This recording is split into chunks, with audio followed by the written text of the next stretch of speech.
గ్రామీణ ప్రాంతాల్లో ఉన్నటువంటి యువతకి ఈ వేసవి కాలంలో మరి క్రీడా సంస్కృతిని పెంపొందించడానికి మన పత్తికొండ డిఎస్పి సారు రావడం జరిగింది. సిద్ధనగట్టు గ్రామానికి మరి క్రికెట్ టోర్నమెంట్ ఇక్కడ ప్రారంభించారు. మరి వారి మాటలో కనుక్కుందాం. నమస్తే సార్. మరి సిద్ధనగట్టుకి క్రికెట్ టోర్నమెంట్ ప్రారంభోత్సవానికి వచ్చారు, ఎలా అనిపిస్తుంది? ఈ సిద్ధనగట్టు గ్రామము మీరు చూస్తూనే ఉన్నారు. గ్రామం పైకి రావాలంటేనే మొత్తం అంతా కూడా కొండ ఎక్కి పైకి రావాల్సి వస్తుంది. అంటే సిద్ధులు ఇక్కడ తపస్సు చేసిన గట్టు కాబట్టి దీన్ని సిద్ధనగట్టు అని చెప్పేసి అంటున్నారు.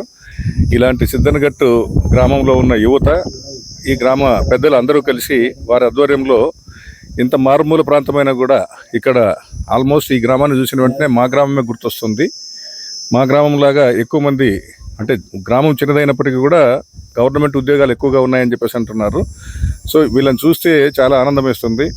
ఇంత మారుమూల గ్రామం అయినప్పటికీ కూడా ఈ సమ్మర్ సందర్భంగా అనవసరమైన వేరే వ్యాపకాలకు పోకుండా, ఈ ప్యాకెట్లు కానీ లేకపోతే ఇతర దుర్వ్యసనాలకు అలవాటు కాకుండా క్రీడా స్ఫూర్తితో పిల్లలందరూ కూడా క్రికెట్ కానీ ఇతర ఆటలందు బాగా మంచి నైపుణ్యాన్ని ప్రదర్శిస్తూ అవసరమైతే రాష్ట్ర స్థాయి, జాతీయ స్థాయి, అంతర్జాతీయ స్థాయి కూడా ఎదగాలని చెప్పేసి అనే ఆశతో వీళ్ళందరూ కూడా ఇక్కడ ప్రాక్టీస్ చేస్తూ ఒక 40 టీములు ఇక్కడ పార్టిసిపేట్ చేస్తున్నాయంటేనే చాలా సంతోషంగా ఉంది. ఇంత మారుమూల గ్రామంలో ఇన్ని టీంలని గ్యాదర్ చేయడము, తర్వాత వాళ్ళంతా ఎంతో యాక్టివ్గా పార్టిసిపేట్ చేయడం అనేది జరగడం అంటే చాలా సంతోషించదగ్గ విషయము. అలాంటి సిద్ధనగట్టు గ్రామంలో ఉన్న యూత్కి కానీ, తర్వాత పెద్దలకు కానీ వీళ్ళందరూ కూడా ఇతర గ్రామాల వారికి కూడా స్ఫూర్తిగా నిలుస్తూ ఈ గ్రామంలో మంచి క్రీడా స్ఫూర్తితో క్రీడలు జరిపించుకోవడం అనేది చాలా సంతోషించదగ్గ విషయము.